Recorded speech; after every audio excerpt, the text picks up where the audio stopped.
За нэг санамж уншиж танилцуулъя. Манай улсын хурлын гишүүд гишүүн болоод шинэ гишүүний сургалтанд хамрагдаад тус бүр санамж жижигийг авсан байгаа. Гишүүн болгонд энэ санамж жижиг өрөөнд нь, хавцсанд нь, цүнхэнд нь, ширээнээр нь байж их ёстой болов гэж бодож байна. Мэдээж одоо санал санаачлагууд гаргаад тэрийг олон нийтэд хүргэх гээд явж байгааг бол цаашаа дэмжинэ. Санамж жижигээр Монгол Улсын их хурлын чуулганы нэгдсэн хуралдаан болон байнгын дид төр хорооны хуралдаанд оролцогч дараах санамжийг баримтлаач.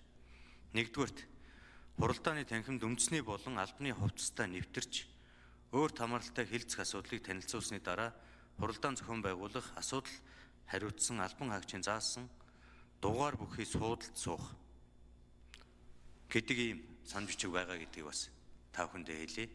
Яг гишүүд маань өнөөдөр Улаанбаатар гэдэг Улаанбаатар хотын агаарын бохирдолтой холбоотой асуудлаар бичигтэй фотолог өмсөж байгаа юм байна. Тэгэхээр чуулганы танхимд энэ фотологыг өмсөхийг хориглож байна. Санамж жижиг байгаа.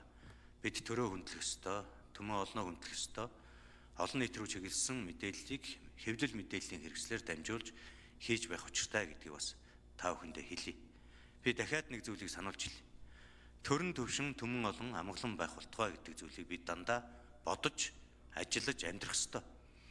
Үгээ хэлэх, үзэл бодлоо илэрхийлэх, бодлого зарчим санал гаргах зүйлийг огч хөмжлөхгүй. Тэр бол та бүхний хуулиар олгогдсон эрхийн асуудал. Харин төрөн төвшин амгалан байхын төлөөх үйл хэрэгт улсын их хурлын гишүүн, дарга сайд болгон идэвхтэй, санаачлагтай, хүндэтгэлтэй хандаж байх ёстой гэдгийг бас хариуцлагатай хэлье.